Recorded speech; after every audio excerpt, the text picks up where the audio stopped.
Hi guys, welcome to DTM's Reef. So today, Reef Update 1, I've been waiting ages for this, I know you all have too, so stay tuned and we're going to go through everything that I've done this week. Right, so welcome guys, Reef Update 1. So the beast is finally in the new house. It's taken me a year to get to this point and it's crazy, but it's in. It's full of water, so if you can see the top corner we've got a few little fish in there. We've cycled the tank, and we're off and running. So what I've done this week is I've put all the equipment in. I've done the hard plumbing, which I showed you in a previous video. The only thing I've yet to make for the front is a door, but that's not the important bit. The important bit's this. So we'll make a door in his own time. But everything's going okay. I put the dry sand, dead rock, dry rock, it's Florida Keys dry rock, put that in, aquascaped it, took me about 3 days to aquascape it, you know how it is, and filled it with water. And off we go. No leaks. Touch wood. No leaks. It's all doing perfectly fine. Now to cycle it, I was thinking of either going the old school method and letting it take 6 to 8 weeks to cycle or whatever it takes, using a frozen prawn or something like that. But what I did is I decided that I was going to go down the route of using chemical bacteria to cycle the tank, bacteria in a bottle. My main thing was I'm moving into the new house. I had to be out of my old house for a certain time and I just didn't have time.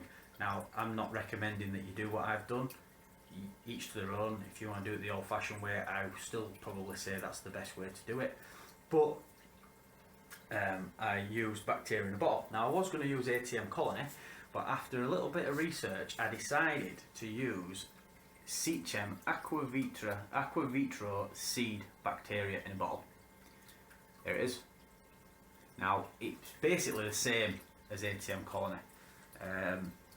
It works in the same way. I'm not saying it's exactly the same contents inside it, but it works in the same way. So it's the type of bacteria where you put your initial dose, you get your salinity and your water temperature right, you put in the correct dosage for your tank and you can add fish straight away. It helps with the cycle of this. It creates the waste that gets the bacteria to where it should be. But with this one, unlike ATM Colony, you continue dosing for a further 7 days, just to buffer it up, keep it going. That's why I decided to use this. I like the idea of keeping it going for 7 days. Now obviously I could have done that with ATM Colony, but I just decided to go with this. Something different. You see loads of people doing ATM Colony, which is fine. It's a brilliant product. I was going to use it at first, but I just thought, let's do something a little bit different. I hadn't seen too many people using this, so I thought I'd give it a go. So we'll see how that goes. So we checked the salinity, and I used my Red Sea refractometer to do that. Calibrated it with calibration fluid, did my salinity. We're up to 25 degrees Celsius in the display, and the salinity is bang on 1.025, which is where I like to run it. So that's that. So once we've filled it and we've done all the tests, I put the seed in and then I put the fish in yesterday, and I've done a test this morning using my just get it for you. I did the test using my Red Sea. I'm using all Red Sea products apart from the seed, the Red Sea Marine Care test kit. Now I tested for ammonia, nitrite, nitrate, and tested my pH also and my KH. Everything is absolutely spot on. The pH is sitting at 8.2, which is pretty much perfect. That's how I run on my other tank on that, and that's how I like it. So we've got 8.2 on that, on the pH. So the ammonia, I was getting 0 ammonia this morning because the fish have been in 24 hours, so I thought I'd do a test. Now it's not going to give us too many results because it's only been a day, but the ammonia was 0, nitrite was 0, and nitrate was 4. So, well, 4 or 5 it's a bit vague is the test results on the card, but I would have estimated it 4 or 5. So it shows that the cycle is the bacteria in the bottle is working, but I am going to continue dosing it. I've dosed it once this morning, and I'm going to do it every morning for the next 7 days. So we'll do that. And the fish that we've gone for, we've just gone for 5 blue-green chromis. Now, what I really love about these fish under this light is because there's 4 clusters and there's green lights in there. When they go underneath the green, when they're near the top, where the light's a bit more focused, if they go underneath the greens, they're green, and if they go further down or they venture away from the green, they go blue. And I think that's pretty cool. So it shows off the colours of the fish. So we're going to monitor these fish and make sure that they're okay. I'll be testing regularly, and if I'm not happy with the water, I have got a quarantine tank set up, which is my old tank, and I can transfer them over there, and that's where my other fish and all my corals are sitting at the moment. They're just sitting there ready to go, and if need be, I can always get these guys out if I'm fearing for the health or they start to look like they're not doing very well. I did feed them this morning and they have been feeding, so all signs are looking good. It's only been 24 hours, so I'm not starting to notice any diatoms or anything like that at this moment. Everything's running fine. Equipment wise, we've got the MP40, the Ecotech MP40 on this side. The wire's just dangling down at the moment. I've got yet to fix that yet, but that magnet is really strong, it's not going nowhere. So the MP40 is running, and we've got that running on 40%, and it's just on constant flow. So it's not pulsing, it's just on constant flow for now. I did have it on pulsing mode, but I was getting a lot of noise over, because my weir's on this side, and the pump's on that side. It pushes the wave, it's like wave effect over there, and it just makes a right noise. So we just got it on constant for now. So that's pushing the water that way. On this end of the tank, and if you can see it, let's turn the brightness up a little bit. So I've got a little remote for the IT5080, and I'm just going to put it, for argument's sake, on sunny. So that's a bit brighter, so you can see what's going on. So at this side of the tank, we have a Jaya XF130. Now what that's doing is that is pushing the water this way, but the MP40 is on the back of the tank, pushing the water that way towards the overflow, and it's giving some nice surface movement. The Jaya is pushing the water at the front this way, so we've got like a cyclone effect going around the tank. Now I know that the Jaya can do that by itself, but it's in like a bit of a gap between where the weir is. I'll show you in a minute, I'll get the camera down, where the weir is. So I'm not confident that it's going to give a full spin. Now I may yet move the Jaya, put the Jaya on this end and do away with the MP40. I haven't decided yet, but when I put the MP40 on by itself yesterday, when I was testing the flow, I'm actually leaning towards keeping the MP40 and getting rid of the Jaya, but I don't know yet. I don't know. It all depends. I do like the Jaya. So we've got water coming around the front from the Jaya, water coming from the back from the MP40, and in the middle we've got, when it was full of bubbles and a bit of dust and stuff before it settled, we've got a nice where the water hits each other and creates a lot of movement in the middle. Also, there's a lot of movement along the sand bed. When I first put them both on, the sand was that you could see the sand along this side was moving this way, and the sand along the back was moving that way. The rocks aren't touching the glass, so we've got plenty of movement around the rocks, and that's going to mean there's pretty much no dead spots at all that I can see in this tank at the moment, so I'm really happy with that. Now my stock, my corals, 2 clowns, foxface and my coal tank are going to be moving over next week, sorry. So I'm going to carry on with the the bacteria for 7 days, and on the 7th day the rest of the fish and the corals are coming over.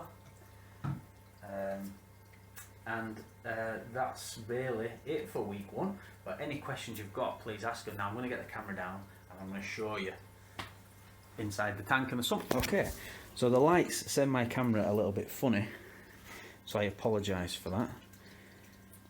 And I know that the light could cause an effect on my glass to cause algae to grow, but there are curtains going up there, and the curtains will take off that corner, so there'll be no direct sunlight going on the tank. Just clear that up before anyone comments on it. So we've got chromis, which are hiding. Sorry about the reflection, but they were over there in the corner, now they're over there, they just keep moving about. So we've got the gyre there, look, and if you see what I mean about the weir box, so it don't get the full flow coming round, so we'll see how that goes, but it's giving plenty of flow that way, and the MP4 is going that way, so we should be okay. So in terms of the sump, got all my gear down here. I'm tidying up the electrics. The electrics are going to be all fitted to that board there. I need to get another power bar with more plugs on it because I just don't have enough. So the skimmer is off at the moment. The reason being is I'm just going to give it a few days to let this bacteria settle, and then I'm going to fire up the skimmer. So we've got the water coming down the middle pipe into the sump, over the baffles, into the sump and reactor section. The reactor's over there, it's yet to be set up. Over into the return. Now this pump really surprised me. This is the J-Cod DC6000, and I don't know if you can hear, but it's almost silent. Now admittedly I have put some foam in there just to stop it vibrating a little bit, but that is doing fantastic and I'm really happy with that. The heater, I've just got a normal just on the cheap heater for now, just to get it up to temperature, but I will be getting a titanium power bar to link up to my STC 1000, which isn't plugged in at the moment. And that's basically the sump. A few of my products down there that I'm going to be using. My milliput ready for the corals. There's my makeshift seat. I've nowhere to sit. New house, nowhere to sit. Look at my new couch hasn't arrived yet. There is a couch in the background, but that's my father-in-law's. He's moving out of the house. That's who we bought it off, and he's taking that away. So, but my rock work, I've got loads. See, that camera's doing my head in. Anyway, you can see on the rock there are loads and loads and loads of little caves that I've made for fish to find some peace away from my nosy self. But there's the tank, and I'll just pop you back on the stand. Okay guys, so that's Reef Update 1 on the Beast. If you have any questions, please ask me, whether it's good, bad, if you have any opinions, if you want to slate me, whatever you want to do, let me know in the comments below. We try to keep it friendly, but if you want to say something, say it. Constructive criticism is good. I like constructive criticism. But it's a learning curve. This is the first, well, this is the second tank that I've ever, the third tank I've set up. I've set up the one that's on my other channels and my other videos, and I've also had a nanocube, Aqua One nanocube before. But this is the first tank that I've ever done with dead rock, dead sand, and starting from absolute scratch. It's the first time I've ever done it. So it's going to be a learning curve. We're going to do a one weekly update, which will be on a Sunday, and we'll be doing other videos through the week. So out of this channel, you're probably going to get 3 videos a week from now on. Now that I've actually got something to video, not like the old tank, which was just overgrown and full of Kenya trees and nothing really too interesting to talk about other than just showing you it. But we're going to be able to see this grow. There's nothing in it. It's completely, apart from the chromis and the bacteria, it's completely dead. We're going to be able to see all the corals that I put in grow from scratch, all the fish that I put in.